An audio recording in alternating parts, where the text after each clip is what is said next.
Hello students. तो आज हम लोग करने वाले हैं क्लास 10 साइंस, जिसमें फिजिक्स पार्ट हम लोग टेक ओवर करेंगे। और हमारे पास चैप्टर होगा 12, दैट इज इलेक्ट्रिसिटी। चलिए शुरू करते हैं। इलेक्ट्रिसिटी चैप्टर के अंदर जो आज हम लोगों का टॉपिक रहने वाला है वो है इलेक्ट्रिक पोटेंशियल या फिर पोटेंशियल डिफरेंस। इलेक्ट्रिक पोटेंशियल या फिर पोटेंशियल डिफरेंस। अगर आपको याद हो, हम लोगों ने प्रीवियस सेशन में ये बात डिस्कवर की कि चार्ज अगर एक पर्टिकुलर डायरेक्शन में फ्लो करते हैं तो उसकी चीज को हम लोग इलेक्ट्रिक करंट बोलना शुरू कर देते हैं। लेकिन अब क्वेश्चन सबसे बड़ा अराइज यहाँ पे ये हो रहा है कि कोई इलेक्ट्रॉन या जो इलेक्ट्रॉन्स हैं वो एक पर्टिकुलर डायरेक्शन में अगर मूव करेंगे तो वो क्यों मूव करेंगे। आखिर ऐसी क्या वजह है जो उनको ये एक डायरेक्शन पर्टिकुलर डायरेक्शन में मूव करने के लिए मजबूर कर देती है। तो वो जिस प्रोसेस की बात हम लोग यहाँ पे करने वाले हैं जिससे इलेक्ट्रॉन्स एक पर्टिकुलर डायरेक्शन में मूव करते हैं, दैट इज इलेक्ट्रिक पोटेंशियल या फिर पोटेंशियल डिफरेंस भी हम लोग कह सकते हैं।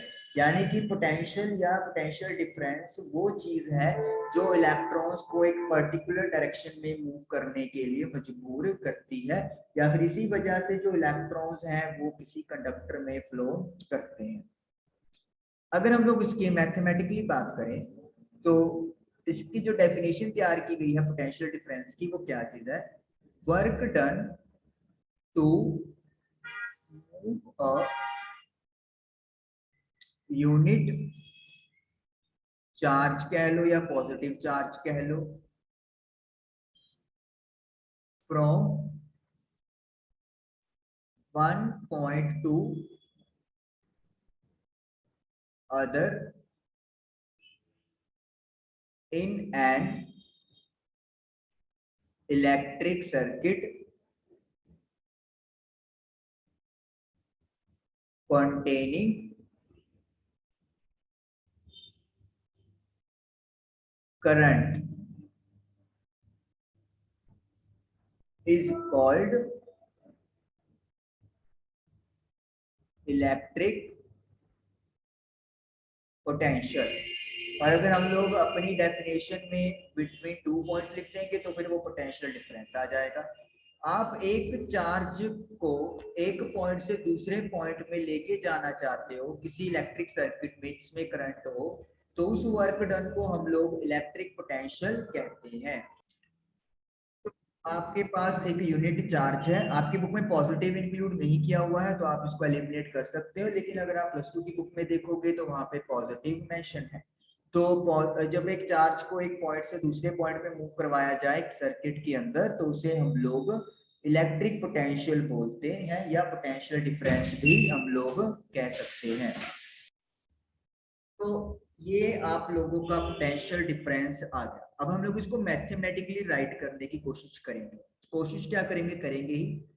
पोटेंशियल या पोटेंशियल डिफरेंस को रिप्रेजेंट करने के लिए भी यूज किया जाता है वर्क डन W, चार्ज क्यों। तो work done divide by charge is equal to potential difference या सिंपली इलेक्ट्रिक पोटेंशियल होता है। उसके बाद अब आती है बारी SI यूनिट की। What is SI unit of electric potential? Electric potential की SI यूनिट है वोल्ट, VOLT, वोल्ट है। या फिर हम लोग वर्क डन की जैसे जूल होती है, चार्ज की कूलम होती है, तो जूल पर कूलम भी कह सकते हैं। लेकिन वोल्ट ही आप लोगों को मोस्ट मिलता है। जैसे किसी ने न्यूमेरिकल दिया कि 12 वोल्ट का पोटेंशियल डिफरेंस है, तो वहां पे 12 जूल पर कूलम लिखा हुआ नहीं आता, वहां पे आपको 12 वोल्ट ही लिखा हुआ मिलता है, क्योंकि ये एक साइंटिस्ट के नाम पे मतलब उन्होंने यूनिट दी है तो इसीलिए वोल्ट यूज किया जाता है। बट जूल पर कूलम के बेसिस पे वो क्वेश्चन आपको बना सकते हैं। अगर आप कूलम को ऊपर लेके जाओगे तो इट विल बिकम C की पावर -1। हम लोगों ने देखा था करंट को मेजर करने के लिए एक डिवाइस है जिसको हम लोग एमीटर बोलते थे, और पोटेंशियल डिफरेंस को मेजर करने के लिए भी अपने पास एक डिवाइस होता है जिसको हम लोग वोल्ट मीटर बोलते हैं। Voltmeter. वहां पे था एमीटर, यहाँ पे है वोल्ट मीटर। एमीटर आपने सीरीज में कनेक्ट किया था end to end, voltmeter आपने क्या करना है, पैरेलल में कनेक्ट करना है।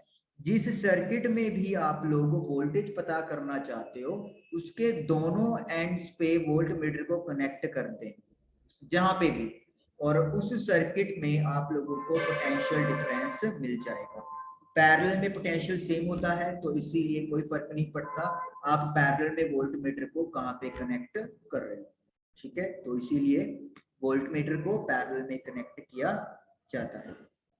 एक चीज तो ये हो गई। उसके बाद हमारे पास आता है कि जो पोटेंशियल डिफरेंस है वो चीज क्रिएट कौन करता है। यहाँ पे मैं आपको सिंपल एग्जांपल देना चाहूंगा सेल की या फिर बैटरी की।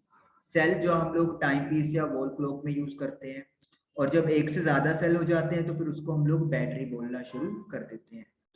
सेल या बैटरी के अंदर होती है केमिकल एनर्जी। केमिकल होता है, आप लोग को पता है, एसिड होता है, पेस्ट होता है, और इससे उसके अंदर केमिकल एनर्जी स्टोर हो जाती है। जैसे ही आप सेल को किसी सर्किट में कनेक्ट करते हो, ये केमिकल एनर्जी इलेक्ट्रिकल एनर्जी में कन्वर्ट होना शुरू हो जाती है।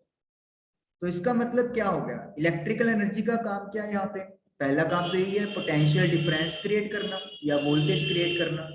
तो यानी कि हमें लगातार पोटेंशियल डिफरेंस मिलता रहे, उसके लिए इलेक्ट्रिकल एनर्जी चाहिए, और वो इलेक्ट्रिकल एनर्जी कहाँ से, केमिकल एनर्जी से, और वो केमिकल एनर्जी किसके पास थी, सेल के पास थी।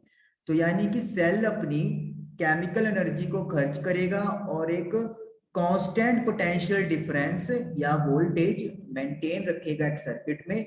और जब तक ये पोटेंशियल डिफरेंस सर्किट में रहता है तब तक आप लोगों को करंट या इलेक्ट्रॉन्स एक पर्टिकुलर डायरेक्शन में फ्लो होते मिलते रहेंगे और आपका करंट जो है वो चलता रहेगा। तो यानी कि केमिकल एनर्जी का एक्सपेंडिचर खत्म होगा।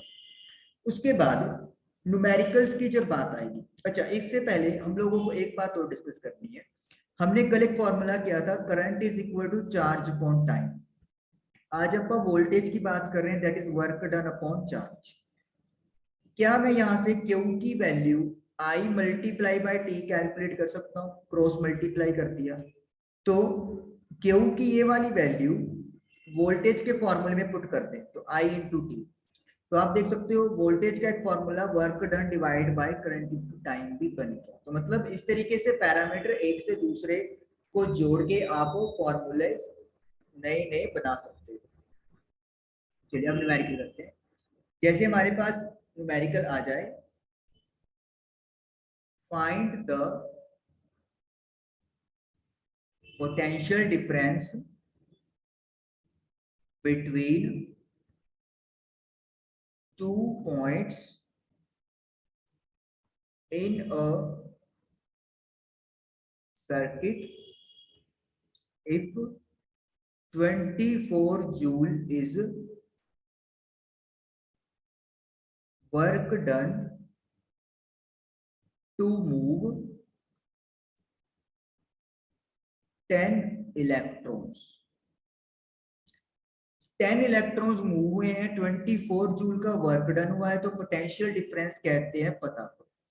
फॉर्मूला क्या है पोटेंशियल डिफरेंस का, V is equal to work done upon charge, अभी पढ़ के आए हैं। वर्क डन 24 दिया हुआ है, लेकिन क्या मुझे चार्ज दिया हुआ है, जी नहीं, हमें चार्ज नहीं दिया हुआ, हमें नंबर ऑफ इलेक्ट्रॉन्स दे दिए हैं। और आपने कल देखा था कि टोटल चार्ज पता करने का फॉर्मूला क्या है, N multiply by E। Number, कितने नंबर हैं, कितने इलेक्ट्रॉन्स है, 10, और एक इलेक्ट्रॉन पे कितना चार्ज होता है, 1.6 इंटू 10 दी पावर माइनस 19। तो जब आप इसको मल्टीप्लाई करोगे, बेस सेम है तो पावर ऐड हो जाएंगी, तो 10 दी पावर माइनस 18 हो जाएगा। तो जो Q की वैल्यू है वो यहाँ पे क्या कर देंगे, पुट कर देंगे। पॉइंट हटाकर ऊपर क्या लिख देंगे, 0, और 10 दी पावर 18 ऊपर जाकर क्या हो जाएगा, पॉजिटिव। जब आप इसको सॉल्व करेंगे यू विल गेट 15। तो 15 इंटू 10 दी पावर 18 वोल्ट। बहुत ज्यादा पोटेंशियल डिफरेंस आ गया, इतना तो वैसे ही नहीं होता। यहाँ पे इलेक्ट्रॉन्स कम लिए हैं, इलेक्ट्रॉन ज्यादा लेने थे तब हमारे पास सही आंसर आता। चलिए कोई बात नहीं, आंसर तो फिर भी सही है, मतलब जो हमें वैल्यूज गिवन है उसके अकॉर्डिंगली। तो आप इस तरीके से मतलब एक वैल्यू को यूज करते हो किसी टू क्वांटिटी को कैलकुलेट करने के लिए और उसको फिर मेन फॉर्मूला में पुट कर देते हो। अब यहाँ पे सपोज करो यहाँ पे उन्होंने करंट भी पूछा होता, करंट भी बता दो, तो बहुत आसान था, क्यू बाई टी लगा देना था आपने। क्यू कितना आपका आया है total charge 1.6 into 10 the power -18। Time, क्या टाइम हमें गिवन है, यहाँ पे टाइम कहीं भी गिवन नहीं है, तो यानी इस क्वेश्चन में हमें टाइम गिवन होता, लेट मी से 2 सेकेंड्स, तो 2 से डिवाइड कर देते आपका, तो ये इतना करंट। तो इस तरीके से आप लोगों का बनता है न्यूमेरिकल, और इस तरीके से आप सॉल्व करना होता है। वही बात फिर आ जाती है कि अगर न्यूमेरिकल का आपको पता है स्टेटमेंट क्या है और कैसे क्या क्या पैरामीटर्स है, तो बहुत आसान सी आप लोगों के लिए चीज है। जैसे अब कई बार क्वेश्चन जैसे हमने कल देखा था कि आया था कि डिफाइन 1 एम्पियर, तो आज भी आ सकता है डिफाइन 1 वोल्ट, 1 वोल्टेज को डिफाइन करें, हाउ टू डिफाइन 1 वोल्ट। तो जैसे कल कहा था कि जो मेन फॉर्मूला है पहले तो उसको लिख लो, W बाई क्यू, फिर जो क्वांटिटी ऊपर है उसको भी 1 कर दो, तो वर्क डन कितना है 1 जूल, चार्ज कितना है 1 कूलम। तो इसका मतलब क्या हो गया, जब 1 joule of work is done, 1 joule का काम किया जाएगा, to move 1 coulomb charge, 1 coulomb charge को मूव करने के लिए from one point to another, एक पॉइंट से दूसरे पॉइंट पे, other point, in an electric circuit, एक इलेक्ट्रिक सर्किट के अंदर, इलेक्ट्रिक सर्किट के अंदर, कैरिंग, जिसके पास कुछ करंट होता है, उसे हम लोग 1 वोल्ट का पोटेंशियल डिफरेंस बोलते हैं। जब 1 जूल का वर्क डन हो 1 कूलम चार्ज को एक पॉइंट से दूसरे पॉइंट में मूव करवाने के लिए एक इलेक्ट्रिक सर्किट में, तब और उसके पास कुछ करंट फ्लो कर रहा हो, तो उसको हम लोग 1 वोल्ट का पोटेंशियल डिफरेंस कहते हैं। ये आ गया 1 वोल्ट की डेफिनेशन, बहुत आसान है। उसके बाद अगर आपको न्यूमेरिकल में वर्क डन की जगह एनर्जी मिल जाए, तब भी आप लोगों को सेम फॉर्मूला ही यूज करना है।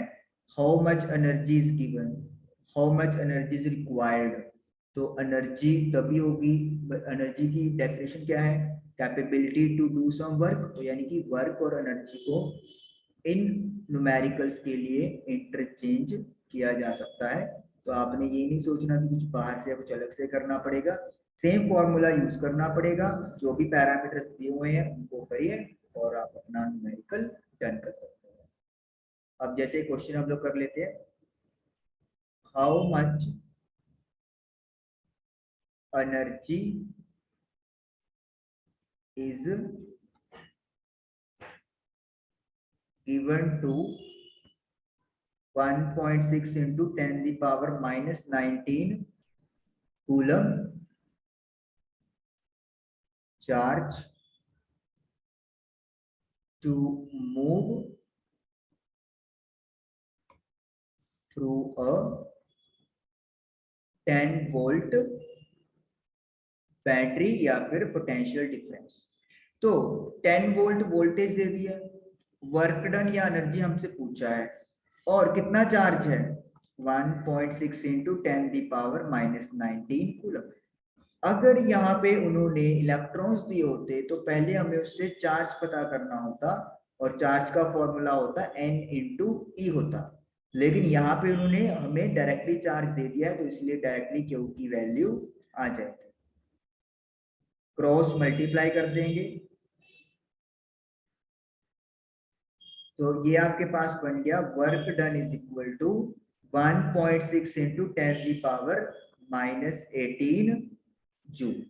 और इस तरीके से ये हमारा आंसर आ गया। यहाँ पे W का मतलब क्या है, एनर्जी, इतनी एनर्जी चाहिए इतने चार्ज को मूव करवाने के लिए 10 वोल्ट के बैटरी के थ्रू। तो इस तरीके से आपका ये पोटेंशियल डिफरेंस टॉपिक कवर होता हुआ, और आई होप कि आप लोगों को समझ में आया होगा। Thank you for watching the video.